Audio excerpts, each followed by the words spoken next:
Pleasure to award you with a plaque for your 25 years of service of the Board of Assessment Review. And one of the things that I want to say is that Councilman Wooten has something he wants to read from the Board of Assessors.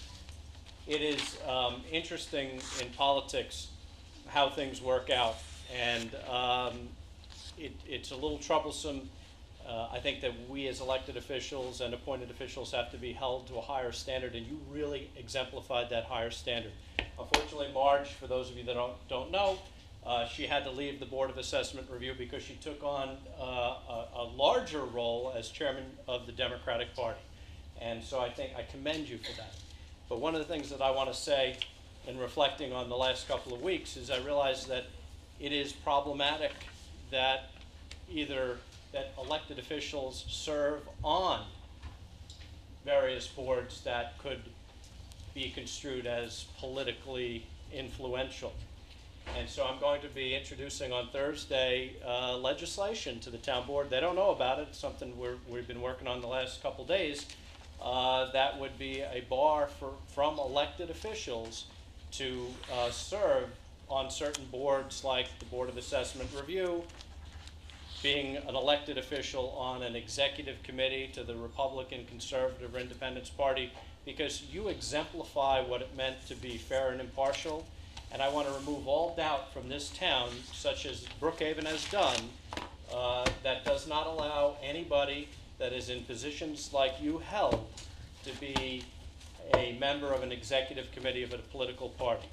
Well, I have to say that I was also on the ethics board when it was first formed. And when we put the ethics rulings together, one of the standards was that we would not have anybody serve on an executive board or a zoning board or a Board of Assessment Review. And I was on the executive board at the time, so I chose to step down and continue my service on the Board of Assessment Review.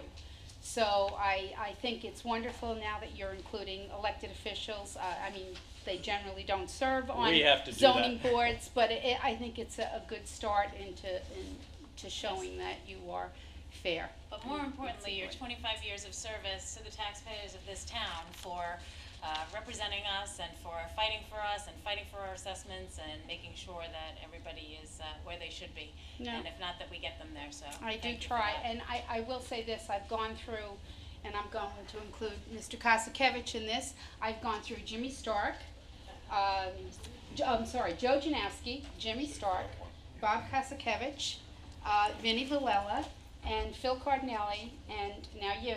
And I've been reappointed by all of them, so it does say something for, having bipartisan politics. So we are going to continue. Hopefully the board will follow this, my lead here on doing what we've said. And I thank you for your service. Councilman Wooten has something to read. Sure. From, hold on. Councilman Wooten has something to read, and we'll invite Angela DeVito because she's holding flowers up. From the assessor. No, not you. You don't get flowers. If you want just for reading this, I get flowers. Actually, this is from the Board of Assessors. It says, while we've had the pleasure of working with Marge Acevedo, one of us from the first year she was appointed to the Board of Assessment Review until her resignation earlier this year. Marge always carried herself professionally and was courteous to all taxpayers who appeared before her board. She exhibited patience and understanding to those who may have found the grievance process to be a little overwhelming or intimidating. Together, we have seen the changes this town has undergone in the last 2 decades and how it affected the workload that the Board of Assessors and the Board of Assessment Review were constitutionally charged with. Through technology, organization, and sheer determination, we managed to get through the piles of paper in the short amount of time allotted by law.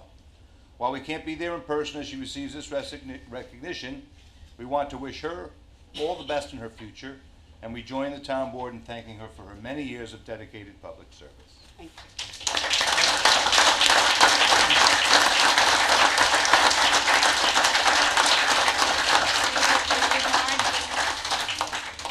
As a resident of this town, it makes me proud to have. Oh, stop. Resident and supervisor candidate. Marge, thank you very much. They shook hands, right. I was shaking hands. I love Angela. I want to hear what you All guys right. say. I just want to say that we started out, when I first came on the board, we had about 300 and something grievances I left the board, we were up to about 18,000. So with 3 people and only making $1,000 stipend for all the time and effort that these people put in, they all need to be recognized for their effort that are on the Board of Assessment Review. So, thank you.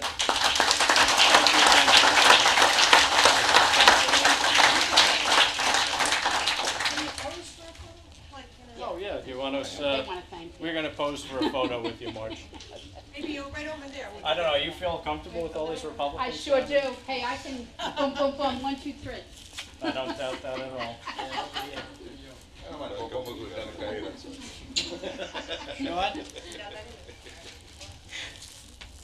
Where do you want me to stand? Oh, right there, that'll do. Right there. Thank you. Thank you. All right, Marge, thank you very much. Thank Take you. care. Thanks, Mark.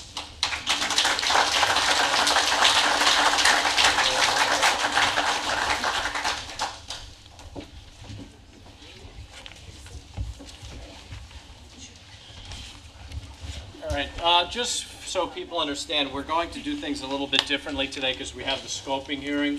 So as soon as we go through the preliminary agenda, we're going to go take comments on resolutions only, adopt the resolutions, and at 7:30, we're going to open the scoping meeting. So that being said, John. I make a motion that we approve the minutes of the town board meeting of July 2nd, 2013. So moved. And seconded? All in favor? Sorry. Go ahead. All set? I moved in second, yes. Go ahead. Oh, want me You to should call the vote, not okay, me. Sure. Giglio. Yes. Gabrielson. Yes. Wooten. Yes. Dunleavy. Yes. Walter. Yes. The minutes are approved. Okay, Diane? Okay, under applications, pending town board approval, submitted as a special event, Apple Honda used car tent sale at 1375 Old Country Road in Riverhead, August 14th through September 11th. Under correspondence, from the Central Pine Barrens Commission, a letter offering comments on this draft scope for EPCAL. Under reports, tax receiver total tax collection to date as of July 5th, $130,408,721.58. Tax receiver monthly utility collection report for June, $335,643.89. Town clerk monthly report for June, $7,401.08. Sanitation department submitted their recycle fund for the second quarter of 2013. Fire department information, the Riverhead Fire District submitted their 2012 auditors and financial statement reports, and also did Manorville Fire District, and that's it. Okay, are there any other reports, committee reports? Not seeing anybody. I am going to now open up for public comment on resolutions. Sal, how do we do? You get right up there, front and center. Sal Mastropolo, Calverton.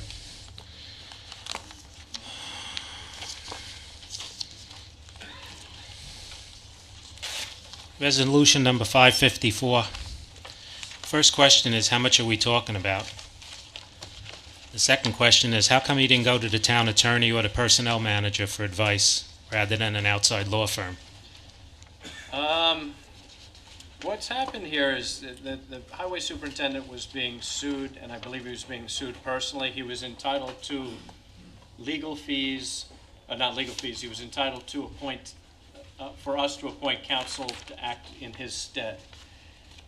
That counsel might have went a little bit further in what they've researched, but legally it's our obligation to pay him. This was outside the scope of the original retainer agreement, and as it is our obligation to pay the lawyer, we're paying him. And I believe, Anne Marie, if I'm not mistaken, it's about $3,500? Correct. Okay. Okay. 555, the the fifth whereas C, is something missing at the end? Is there another sentence, or is there just an extra word there? Looks like the needs to come out. All right, can we pull the out? Is that correct? Chris, just take a look at 555 C. All right, what else you got? 556. On page 6 of the RFP, it's not really clear whether you're just looking for an RFP for CCTV to just record it, or if you're looking for something real-time, okay, monitoring and dispatch of security and/or police. And I think that should be clear in the RFP. I mean, are you just looking to record everything and go back to it sometime later on? Just looking to record it. Okay, so you're not looking for real-time active response? No. Okay, that's it, thank you. All right, thank you. Does anybody else wish to be heard on the resolutions? Not seeing anybody. Diane? CDA? Oh, yes, Chris? I'd like to close the town board meeting and open up the Community Development Agency meeting. So move. I'll second. Moved and seconded, vote please. Giglio. Yes. Gabrielson. Yes. Wooten. Yes. Dunleavy. Yes. Walter. Yes. The Community Development Agency meeting is open. Resolution number 13 amends Community Development Agency Resolution 18 of 2012. So move. I'll second. Moved and seconded, vote please. Giglio. Yes. Gabrielson. Yes. Wooten. Yes. Dunleavy. Yes. Walter. Yes. The resolution is therefore duly adopted, and that completes the business of the CDA. Thank you, Chris. I'd like to make a motion, we close the CDA meeting and reopen the town board meeting. So move. And I'll second. Moved and seconded, vote please. Giglio. Yes. Gabrielson. Yes. Wooten. Yes. Dunleavy. Yes. Walter. Yes. The town board meeting is now reopened. All right. And we'll start with resolution 549. 549 is a Riverhead Sewer budget adjustment. So moved. Unseconded? Moved and seconded, vote please. Giglio. Yes. Gabrielson. Yes. Wooten. Yes. Dunleavy. Yes. Walter. Yes. Resolution adopted. Resolution 550. Authorize publication of help wanted advertisement for a senior building inspector. So moved. And seconded. Moved and seconded, vote please. Giglio. Yes. Gabrielson. Yes. Wooten. Yes. Dunleavy. Took a hard look at this. We hired a person to take command of both departments, the planning and the building department. We're paying him a good salary. Now we want to hire someone and pay them $100,000 to take over the building department. And I just can't see relating this back to our taxpayers and say we wanted to save money, we're not saving money, and we're gonna put another $100,000 on your backs. So I have to vote no. Walter. I just want to clarify something, John. Yes. Our building inspector, Sharon Claus, retired. We brought her back part-time, and she's leaving in October, so we're just kind of filling the building inspector's position that left, not to take over the Well, I department. don't, yes. Not to take over the But department. we're only paying her a portion, and she would stay on if we asked her to stay on. We're only paying her a portion of what this applicant, whoever it is, male or That is female, is correct. gonna make. That is correct. So, again, Okay, we're putting it on our taxpayers. I understand. Diane, yes. Yes, resolution adopted. Resolution 551. Appoints a seasonal lifeguard to the recreation department. So moved. And seconded. Moved and seconded, vote please. Giglio. Yes. Gabrielson. Yes. Wooten. Yes. Dunleavy. Yes. Walter. Yes. Resolution adopted. Resolution 552. Ratifies the appointment of a park attendant two to the recreation department. So moved. Second. Moved and seconded, vote please. Giglio. Yes. Gabrielson. Yes. Wooten. Yes. Dunleavy. Yes. Walter. Yes. Resolution adopted. Resolution 553.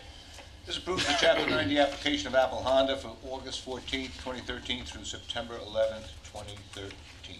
So moved. And seconded? Moved and seconded, vote please. Giglio. Yes. Gabrielson. Yes. Wooten. Yes. Dunleavy. Yes. Walter. Yes. Resolution adopted. Resolution 554. Approves appointment and payment of legal fees, non pro tunc, related to Highway Superintendent's authority for personnel matters rendered by Be Ready, Fishbein, Hatter and Donovan LLP between January 1st, 2013 and June 1st, 2013. So moved. And seconded. Moved and seconded, vote please. Giglio. Yes. Gabrielson. Yes. Wooten. Yes. Dunleavy. Yes. Walter. Yes. Resolution adopted. Resolution 555. Supports Town of Riverhead application to New York State Department of Transportation for transportation enhancement reimbursement funding to support EPCAL bicycle pedestrian path. So moved. And seconded. As amended with the out. Right. Moved and seconded as amended. Giglio. Yes. Gabrielson. Yes. Wooten. Yes. Dunleavy. Yes. Walter. No. Resolution adopted. Resolution 556. Authorization to publish advertisement for requests for proposals for installation of closed-circuit television security system, CCTV, in designated locations within the Town of Riverhead parking district. So moved. I'll second. Moved and seconded, vote please. Giglio. Yes. Gabrielson. Yes. Wooten. Yes. Dunleavy. Yes. Walter. Yes. Resolution adopted. Resolution 557. 557 approves Chapter 90 application of Cystic Fibrosis Foundation Greater New York Chapter for the Aptalis CF Cycle for Life, Saturday, October 5th, 2013. So moved. And seconded. Moved and seconded, vote please. Giglio. Yes. Gabrielson. Yes. Wooten. Yes. Dunleavy. Yes. Walter. Yes. Resolution adopted. Resolution 558. I know. I'm just looking. Haven't we gonna look into all these events happening up there, or is that gonna be after the fact? Yeah, I think it's too late. it's too late, and we're coordinating a meeting as we speak. Do you want to Moving sit in on that forward. meeting? I would like to say. Okay, George would like to sit on that meeting, we're coordinating. Okay, approves Chapter 90 application of Native Events, Inc.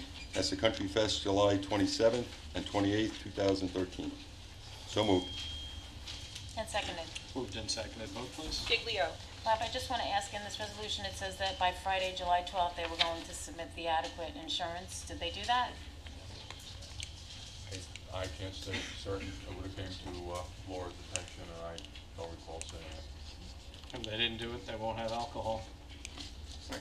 Okay, well then I would vote yes if they have submitted the proper insurance, and no if they have not.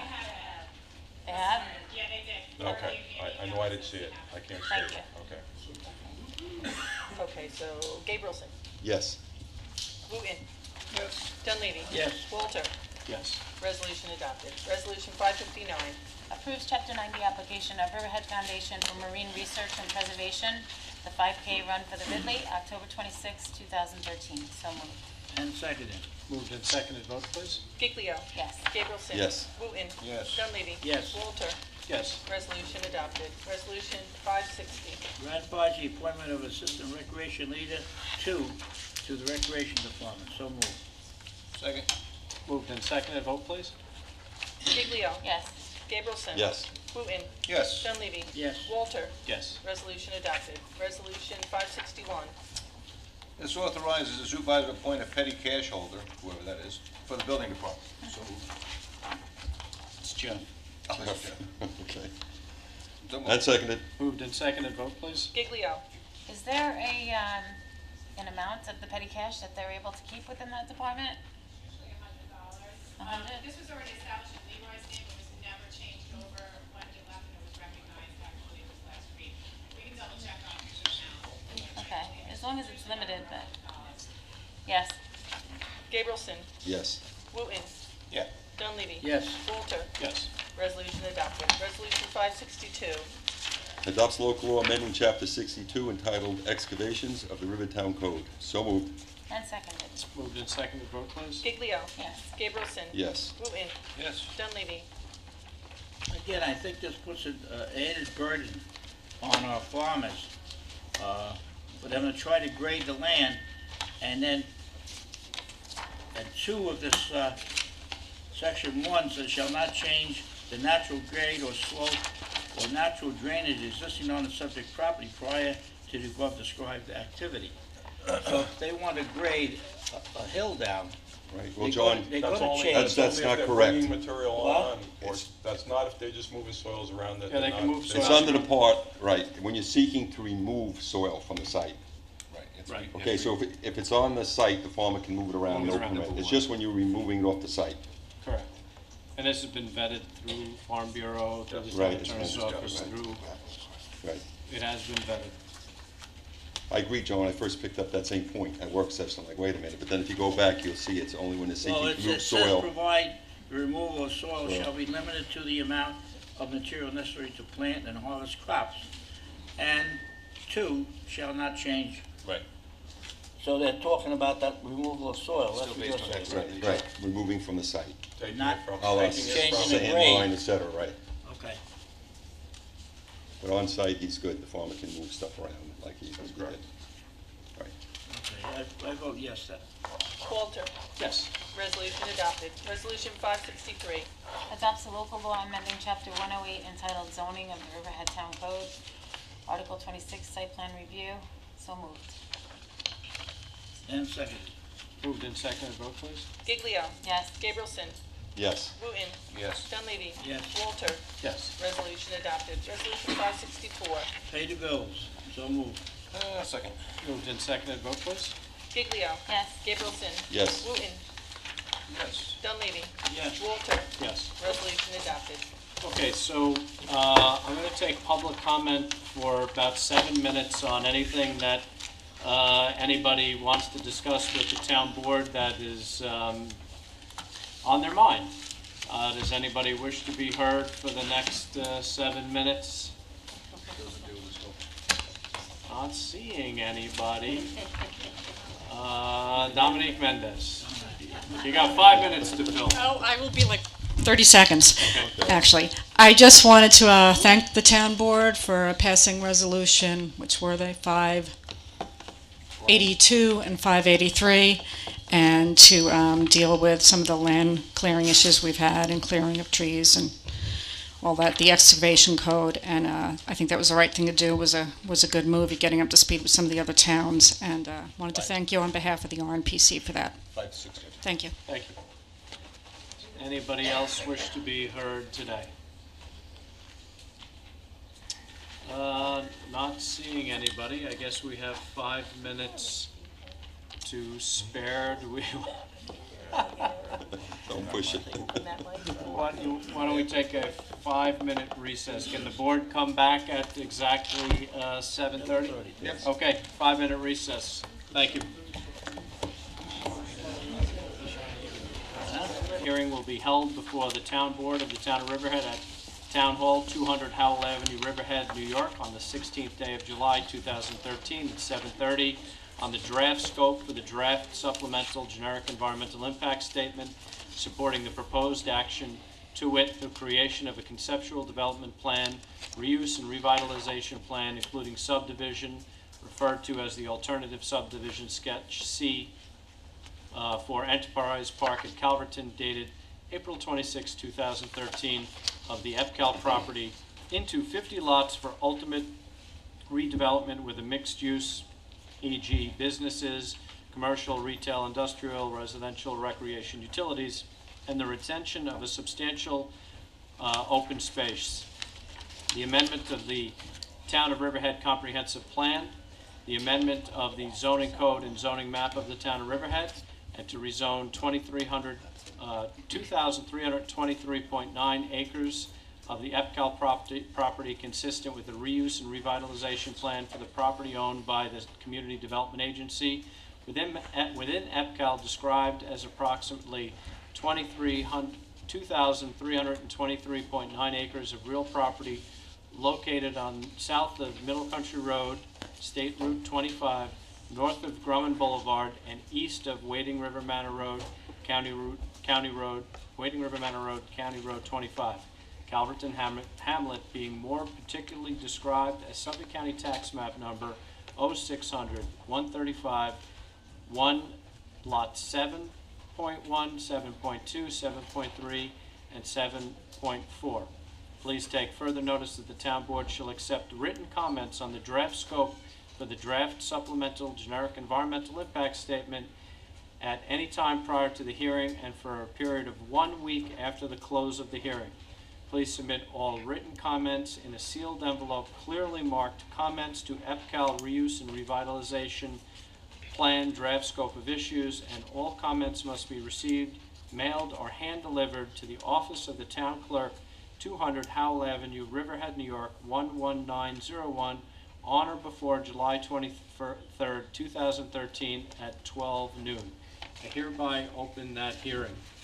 I'd like to have Terry Elkowitz is with the firm VHB. She's going to say a few words about this. I just advise everybody to limit their comments to the draft scope. Ms. Elkowitz? Good evening, Mr. Supervisor, members of the board, and thank you for asking me to be here tonight. So the proceeding that you're about to embark on is really the very beginning of the substantive review of the potential subdivision and redevelopment of EPCAL in accordance with the State Environmental Quality Review Act. And what this board has elected to do is to hold a public scoping meeting. The board has already prepared a draft scope, and there are copies here tonight, I know. And this is the board's preliminary list of issues of what the board is going to have evaluated in the draft supplemental generic environmental impact statement.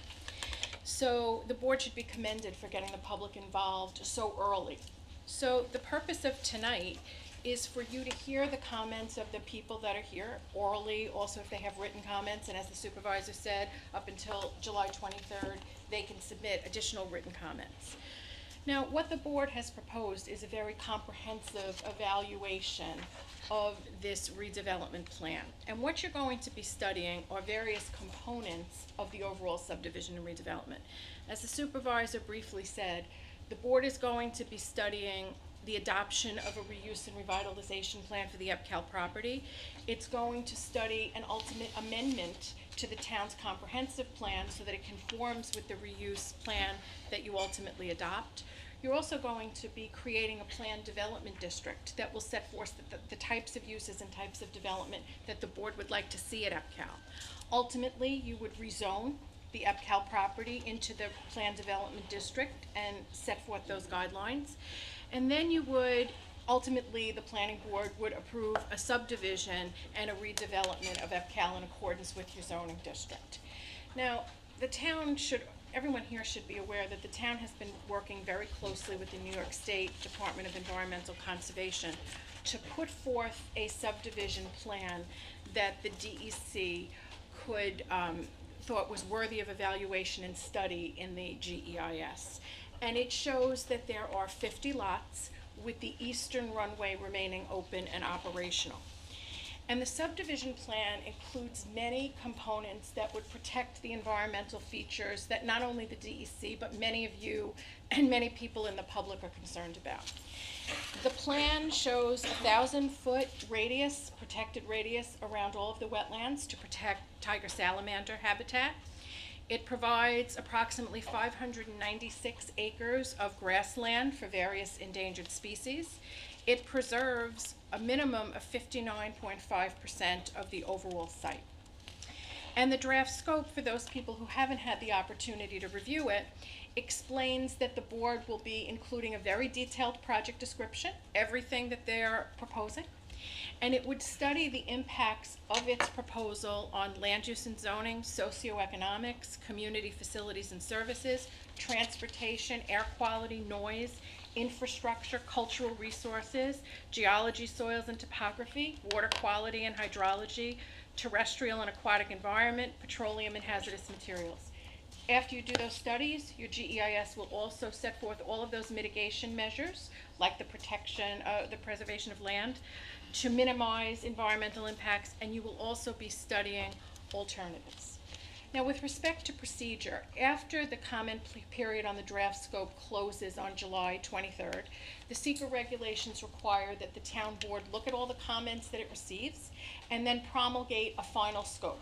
And that final scope is going to dictate everything that has to be studied in the generic environmental impact statement. So as far as the SEQR process goes, after you promulgate this final scope, the GEIS is prepared. Once the town board finds that that GEIS is complete and adequate, meaning it addresses everything in the final scope, the town board will also put that out for public comment, and you'll hold a public hearing on it. So then the public will be able to come in and comment on the things you're proposing, the zoning district you're proposing, the uses that you ultimately decide to propose, as well as all the analyses in there.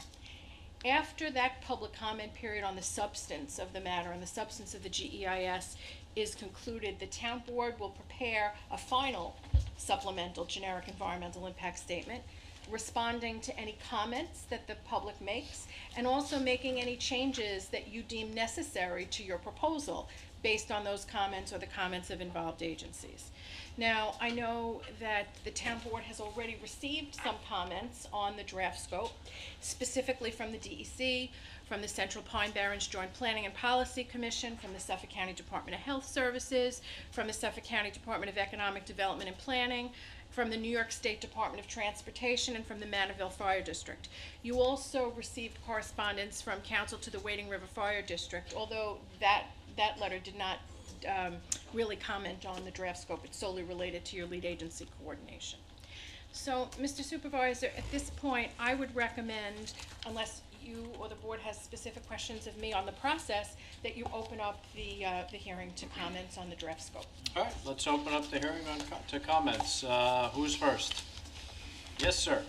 You could just state your name and affiliation for the record. Thank you. Good evening. My name is Bob DeLuca, and I serve as president of Group for the East End, and I realize I stood in the opportune spot tonight so I could get up here first. And as a result, I'll try to be quick. But first and foremost, I just want to thank the board very much for the time it's taken to go through this process. It's a long, winding road, to be sure. But I think we're on the right track, and I also want to thank the supervisor as well as his staff for the many times that me and many of my colleagues have asked for information, wanted to know what was going on, and basically we had the opportunity to sit down a couple of times and find out where the project was in the interim. So thank you very much for that. And what I'd like to do at this point is really just add a few ideas for the draft scope. I have written comments which I'll hand up, but in general, I'd like to offer these thoughts. First and foremost, we know that this property has sort of gained media attention for its value for endangered and threatened species, but it's also a very sensitive parcel with respect to water quality protection, groundwater protection, wild, scenic, and recreational rivers, and so forth. And I know that you're going to take a look at all of those issues. I would ask that you consider kind of a water quality plan as part of this overall generic environmental impact statement for the following reason. This document will soon become part of your comprehensive plan, and many of the future actions approved on this property will have to conform to a series of recommendations and requirements. The more that you can get in there about how we're going to try to manage the water quality, from sewering to septic to irrigation, low flow water, if you can put that all in one place at one time, I think it'll make subsequent work on this project much easier. So I'd ask you to take a look at that. Would also ask you to create a mechanism to look at traffic over time. One of the things that often happens in projects like this is we get a certain snapshot of traffic and we look over our shoulder at where traffic has been. From my experience living in this town and living on the North Fork, traffic changes a lot, and sometimes you don't even know why. So as part of the findings of this process, I would ask that the town consider an ongoing traffic assessment which may help and guide the kinds of projects that you'd like to see developed over time, and it may change some of the types of uses. In a park like this, where you may have many types of uses, you may want to be thinking very carefully about those which are generating traffic, those which aren't. And the way to get the best handle on that is to really sort of commit to looking over time at what's happening with traffic. We'd ask you to take a look at that. We know that under the current design, in an effort to try to preserve much of the important habitat on this property, as well as the water recharge areas, development in lots are pushed toward the north side of the property. And we would ask that you carefully consider the potential visual impacts of that. Obviously, there's a lot of concern about how the roadways look. This is a gateway to our region, a gateway to the town, a gateway to the North Fork. And all that you can do to create a very attractive corridor would be a great help, as well as in the design and landscaping of the projects that you're going to put on the ground. One of the things that we try to avoid, I think, these days is the sort of chock-a-block industrial parks that we've seen in the past. There's a lot of creative things that we could do. We've spoken with your consultants about this previously. We hope you would consider that. Along those lines also, the issue of lighting. The town has a dark skies lighting provision. I didn't see lighting specifically in the draft environmental impact, in the draft scope, but if you could take a look at that and figure out a way to have all of the new projects, whatever happens there, come into conformity with your existing law.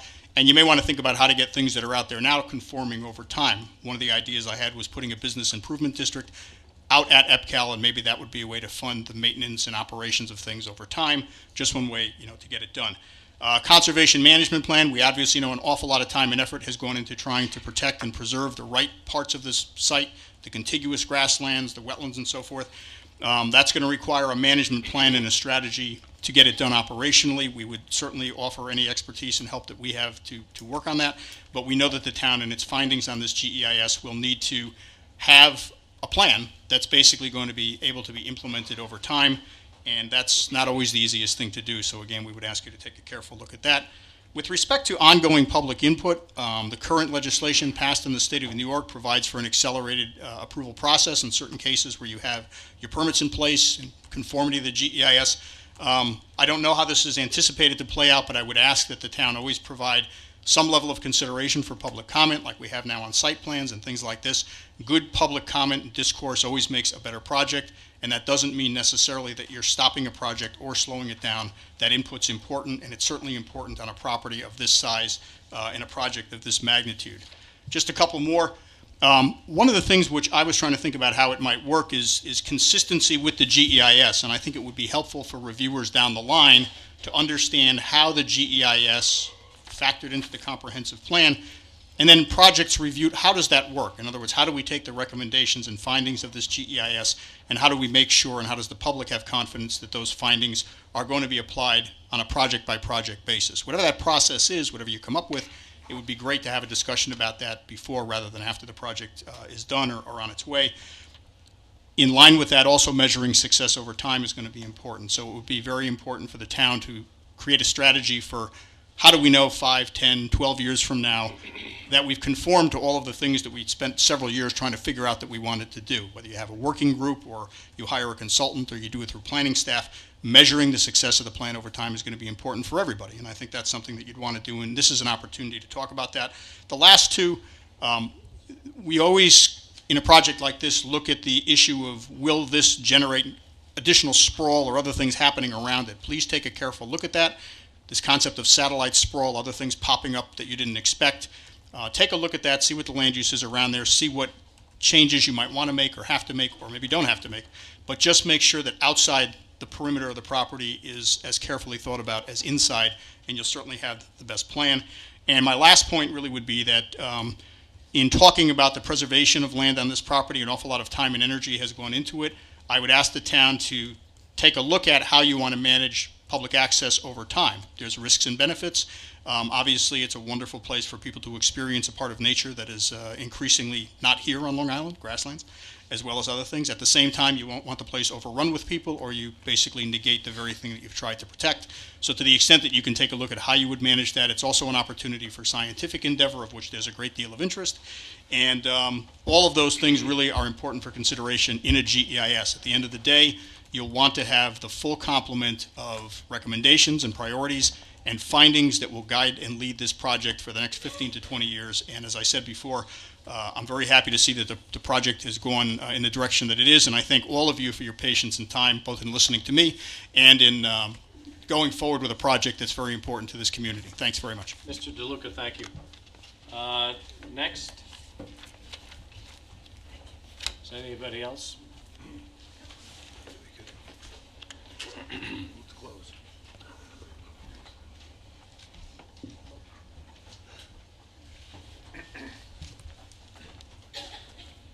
If you would just state your name and affiliation for the record. Yes. Dominique Mendez, Riverhead Neighborhood Preservation Coalition. EPCAL presents opportunities for jobs, economic stimulus.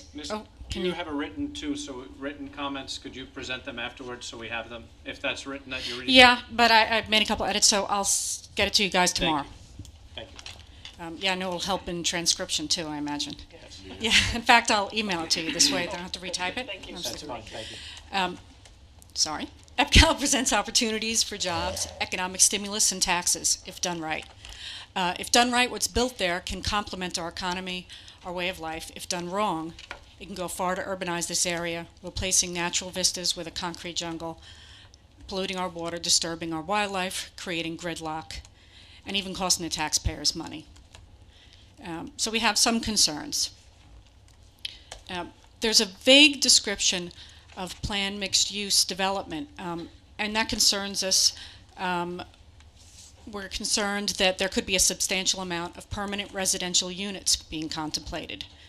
We suggest, and that's the RNPC board we recently met, only seasonal residential be permitted, and that the only retail allowed would be to support EPCAL employees and visitors, and that max square footages be calculated not left loose into interpretation, which could in effect allow unlimited amounts and types of retail. We have concerns that the town, and obviously there's a history of this, will give very huge tax breaks to developers and businesses. But when you combine that with the cost of repairing, building, and maintaining the infrastructure, EPCAL could become a tax negative for the average resident. We don't want to be in a situation where taxpayers end up subsidizing these businesses. In fact, I mean, I know you guys are a big fan of the idea, and you're always talking about how you have to attract more businesses to increase the tax base. We need to make sure that if we attract these businesses, we are increasing the tax base, and it's not the taxpayers left holding the bag.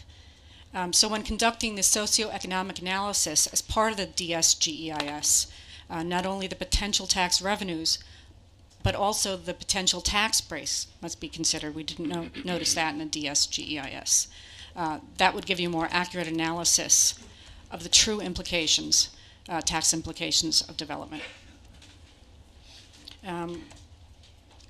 We have some suggestions. Development that will complement our existing economy, not detract from the rural character of the area. That's important. We want it to be sensitive to water quality and wildlife issues, and to bring good paying jobs and to contribute to the tax base.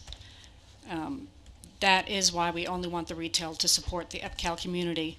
We really don't need more strip malls there. We don't need big box stores. We got enough shopping here, but where we do want more would be along, of course, on Main Street or maybe on 58, where it more belongs. Not that you need much more on 58 at this point, probably. We must be getting close to full build out there. We want to avoid a situation where the zoning is so vague as to allow the type of retail for which a businessman will insist on facing 25. And then, after you make one exception after another, we'll have rows of stores, curb cuts, and signs along the stretch of 25. That's why we need limiting specifics to be codified. You know you've given us assurances, but just vague assurances aren't enough. We only want seasonal short-term housing to support recreational projects that could be built at the site, not permanent housing that'll end up being a tax negative. After all, this land was given to the town for economic development, not population explosion. Again, we want the type and amount of allowed residential development, if any, to be explicitly codified and spelled out in the DSGEIS. On page 4 of the DSGEIS, it says the description of the proposed planned development zoning district and the specific uses and maximum potential development that can occur. It talks about quantifying that. We'd want to know the minimum and maximum amount of each use in each zoning use district, as well as the total maximum allowable. There's a huge difference between 50 seasonal condos as part of an equestrian complex and 1,000 three-bedroom year-round residences. Without hard numbers, we can't see, and hard descriptions, we can't see how anyone could reasonably anticipate impacts, which is the whole point of this. We'd like development to be done in a way that's sensitive to the fact that this land is in the Pine Barrens compatible growth area and directly impacts our water quality. We had some ideas: minimal land clearing to preserve as much natural vegetation as possible. Consider allowing only organic gardening methods so as not to introduce more chemicals into groundwater. Consider requiring indigenous and other drought-tolerant plants. And consider using pervious surfaces wherever possible, maybe lunch areas, paths, and other areas. We'd also like to see developers proceed in a way that's sensitive to wildlife. There's such a thing as S&D-shaped turtle-friendly curbs. This way the turtles can kind of go up and down them and they don't get run over. Minimal fencing. Low speed limits and speed bumps.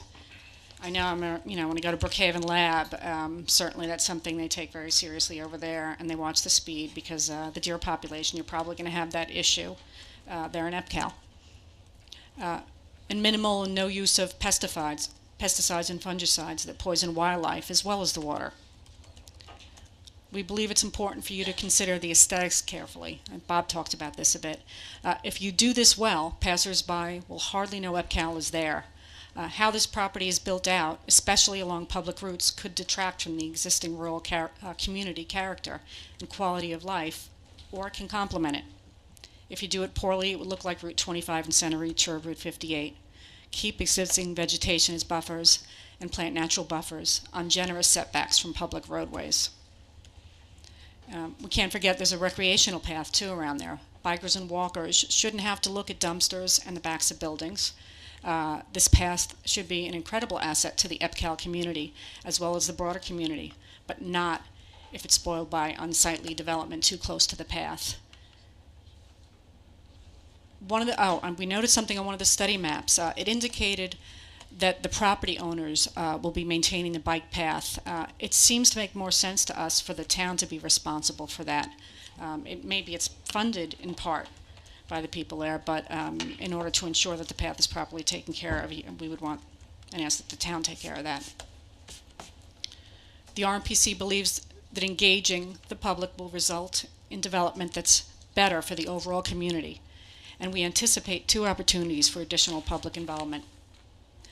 We suggest a community advisory board and public hearings on project plans.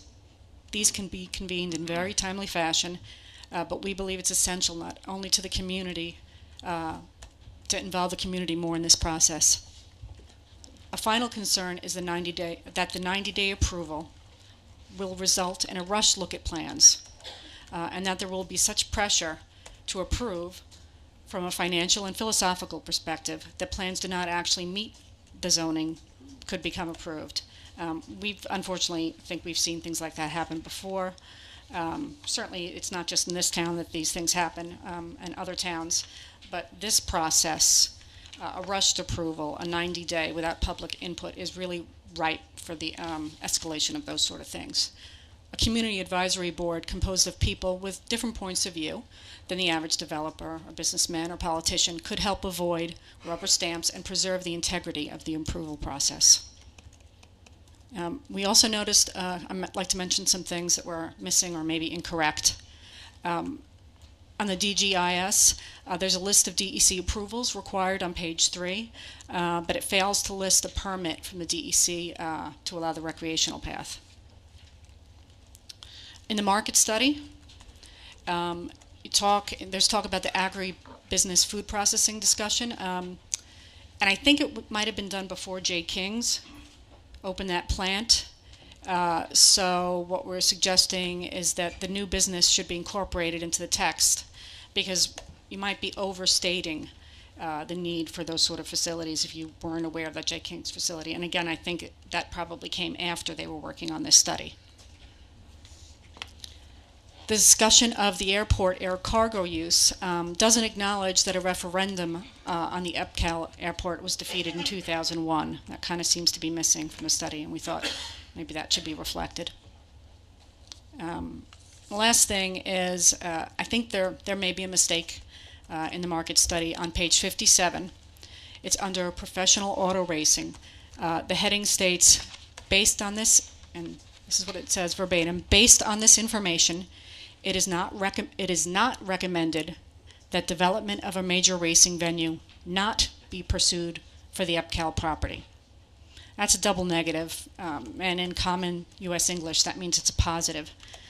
So the positive statement would be that RKG recommends the town pursues racing, but that completely contradicts the rationale in the 2 prior paragraphs. Doesn't really make any logical sense. The only conclusion one can draw from these 2 paragraphs is that RKG recommends that the town not pursue a racing venue. I know far too well how contradictory language that found its way into the Wading River portion of the master plan study resulted in zoning that was in direct opposition to the expressed desire of the community. And I know far too well the steep price the community might have to pay for that confusing, contradictory language in the form of a tourist mall at the end of our historic rural corridor and in our quiet town. So please, correct that if it's a mistake. If it's not a mistake, then I respectfully request an explanation of why those 2 paragraphs lead you to one conclusion, and then there's a odd statement that really says the exact opposite. Does anyone, since you got maybe Ms. Eplowitz? We're just taking comment. Okay, so that would be good to know. Or, like I said, if it's hopefully it's a mistake, and that it should definitely be corrected, because these things can have major impacts, and we've seen them before, and we don't want to see it again. Okay, thank you. Thank you. Does anybody else wish to be heard tonight? Yes, sir. Hi, my name is Craig. I'm a new resident to Riverhead. I moved here about a year ago. What's your I'm just going to kind of speak from the hip here real quick. Last name, sir? Dahlgren, Craig Dahlgren. Spell it. D-A-H-L-G-R-E-N. I moved out here from Sayville because of the kind of country appeal, the openness of the space. I understand that the ball's already in motion with this, and there has to be some level where everybody's happy.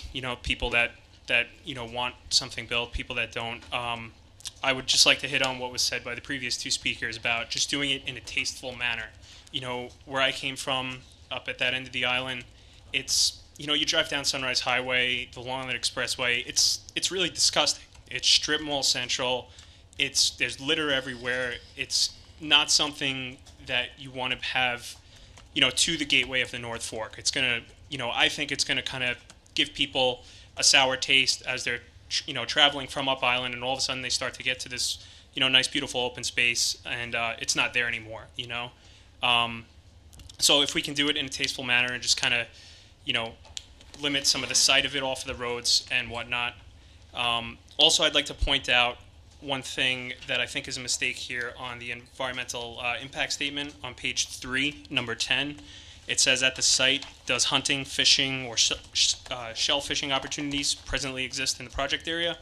It was marked no. That's incorrect. It's yes. McKay Pond offers great fishing, which lots of people, I see children and everybody else down there, right? But and then also hunting. The town holds a lottery every year for hunting. I've been part of that last year. It was great. I took my girlfriend out. She shot her first deer in there.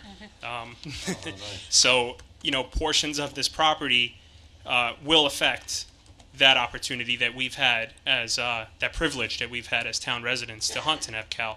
Particularly, I believe it's the 48, 49, 50 marks there on the eastern side of the eastern runway. If that's developed, there's a 500-foot rule. You're not allowed to hunt within 500 feet of a building or anything like that. So if all these buildings start popping up, it's essentially going to eliminate our privilege that we were given to hunt in there.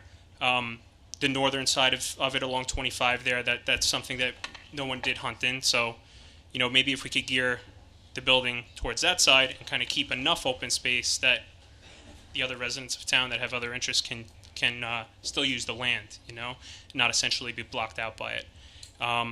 Traffic is something that I'm concerned with also. I live on River Road, literally a few hundred yards from the site, and it's already bad. I have people flying down the road at 55, 60 miles an hour.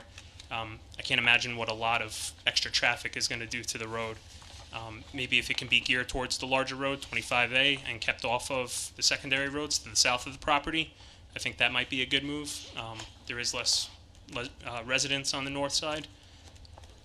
I guess that's kind of really all I have about to say right now about it. Those were just a couple of my concerns, being a new resident of the town, being that I moved out here for those reasons, for, kind of appeal of the open space and the countryness of it. And I'm just afraid that it's going to be taken away again. It's not easy for me to live here. I work in Bethpage and I commute there every day.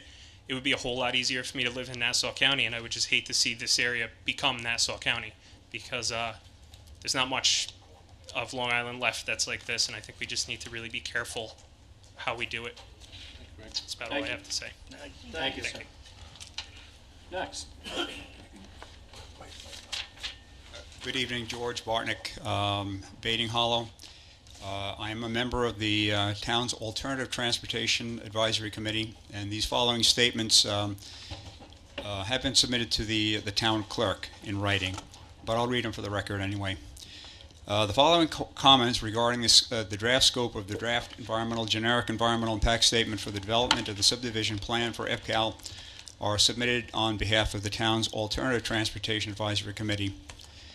Specifically, the first comment, page 3 As Dominic Mendez mentioned, the list of agencies to receive approval from the DEC do not include application for the non-motorized recreation path. Page 4, the 6th bullet, there should be a description of the proposed subdivision, including, and I'm adding this, including the locations of the existing non-motorized recreation path.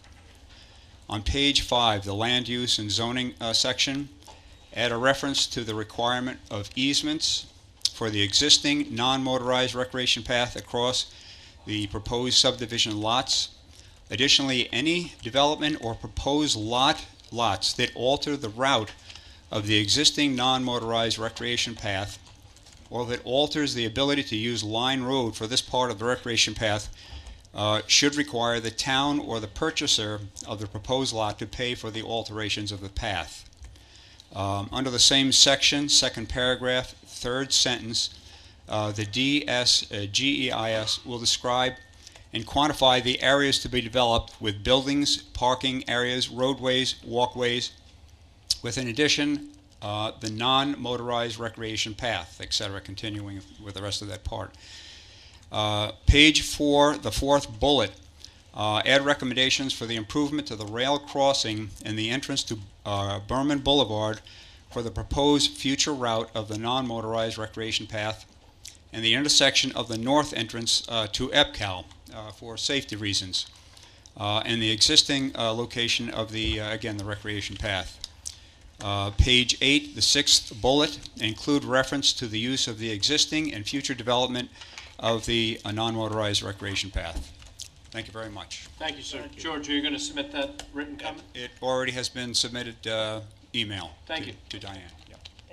I don't know, did we say we were taking email? I don't know. George, you got to put that in right. Just drop it, a hard copy, please. Thank you for that. Does anybody else wish to be heard? Yes, sir. Good evening. Tom Ferris, Northeast Regional Council of Carpenters, 68 Timothy Lane, Jamesport.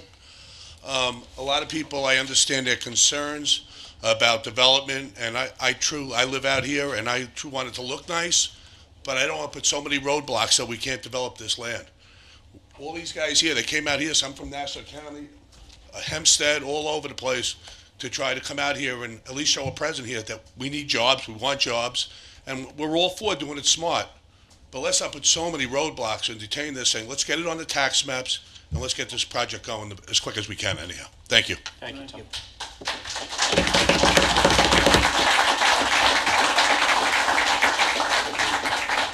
Yes, next. Good evening.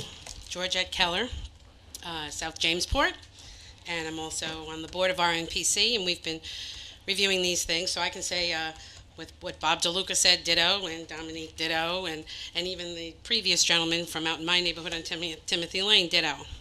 We definitely need the jobs. We have a golden opportunity. We have a clean slate, and I think it's a wonderful opportunity, and I'm so glad to see that it's finally moving forward with public input. And that really is my biggest concern, because 2 years ago, you enacted legislation that included site plan review for public hearings with the planning board. But that doesn't include the town board. And it doesn't just affect EPCAL either. I mean, it came up now, and I noticed it, and I said, And there are other areas where the town board has site plan review. So I'd like to see that as an impact that's included, that because you're retaining it, it's not going to the planning board, that's a negative impact to the community, to the taxpayers and the residents to be heard. And I think it can be done within that 90-day period, because if we've covered everything in the GEIS, then, you're just on to that next step. And if it's a complete application, there's no reason why a hearing can't be scheduled immediately to address those things and anything that the public wants to have for input. Just one more addition on water protection conservation, in line with preservation for the natural surroundings. We have Chapter 73. Of course, I get to deal with a lot on landmarks, is that it also calls for the preservation of our vistas and byways. So I, too, voice that concern that we refrain from curb cuts, we add buffers so that you know, we have the prime opportunity to show the world really how it should be done and can be done, so that, you know, everybody wins. A high tide floats all boats. So it's a win-win situation for everyone if it's done right. So this, unfortunately, is going to probably have to be an arduous process to cover everything. And in that vein, I'd like to see more delineation of what the percentages of mixed uses that will be allowed, because 2/3 of what we're looking at here is mixed use, the two areas of mixed use.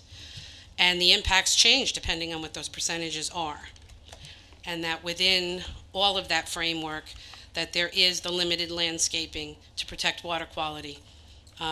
We know that, you know, the aquifers are important to us, and that limited landscaping also means limited use of pesticides, insecticides, and water overall, which is what we need here on Long Island. So, so that's it. Those are my comments. Thank you. Thank you. Thank you, Georgette. Does anybody else wish to be heard? Yes, sir. Could you state your name, affiliation, and hamlet for the record? Certainly. My name is Robert French. I'm with the Northeast Regional Council of Carpenters. I am also a political representative for that organization.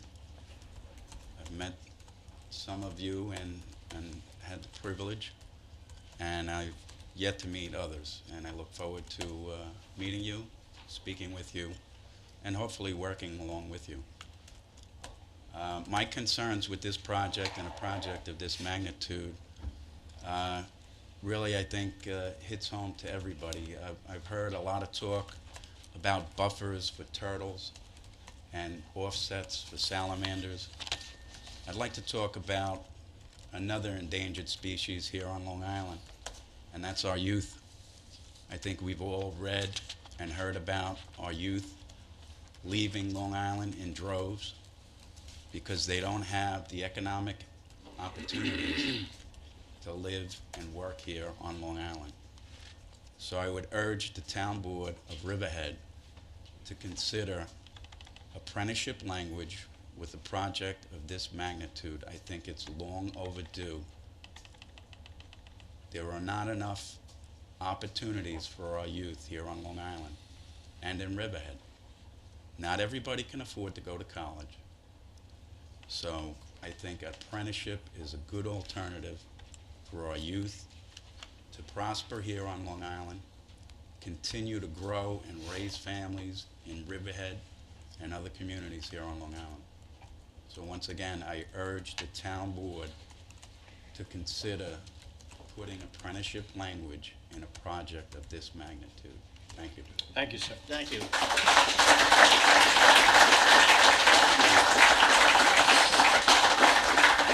Anybody else wish to be heard on this? Okay, not seeing anybody, I'm going to close out the public comment portion, leave it open for written comment for 7 days. And that written comment has to be received by July 23rd at 12 noon, either postmarked or mailed, postmarked mailed, and or hand-delivered by 12 noon. There being no other business at the town board, can I get a motion to Make a adjourn? motion, we adjourn, close the town board meeting. All in favor? Aye. Aye. Thank you, folks, for coming. It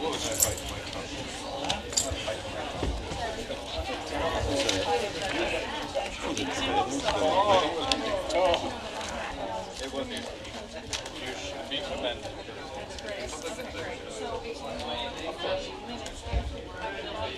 I'm impressed. I'm impressed.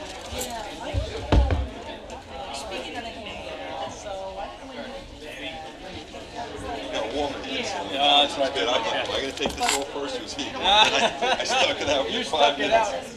I was sweating.